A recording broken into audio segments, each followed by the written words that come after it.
Roman autobiographique, partie Conseil aux jeunes, rédigé le 18 décembre 2022, environ vers 15h20 de l'après-midi. Lu le mardi 21 février 2023, vers 20h18 du soir. Introduction, partie 1. Bonjour à vous, jeunes du monde.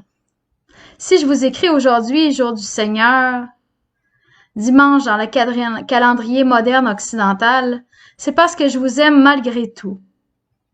Je dis malgré tout, car souvent, je dois vous le dire, je vous haïs. Mais pas juste vous. Tous les êtres humains de ce monde. Je vous haïs et je vous aime tant en même temps.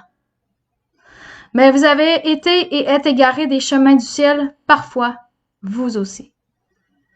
Ce livre est dédié à vous, jeunes atteints de maladies mentales, ou si vous préférez, de problèmes de santé mentale, des problèmes qui vous empêchent d'être heureux et bien dans votre société comme vous aimeriez l'être. Pour moi, qui ai vécu la maladie mentale profondément, je suis encore en ce moment souffrant de schizophrénie, d'un trouble de la personnalité et d'un trouble anxieux, voire annexe aux besoins pour ma description personnelle de ma vision de mes problèmes de santé mentale. Il est tout à fait naturel de vous dire de garder espoir pour votre vie à l'image de ce que vous espérez le plus.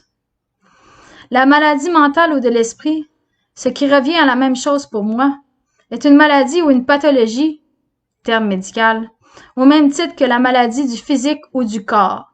Il ne faut pas avoir honte. J'ai appris à me foutre des apparences grâce notamment à la maladie mentale. Même Jésus, qui est devenu fou avec moi ces temps-ci, en référence M. Inch'Allah dans le roman, serait sûrement d'accord avec moi.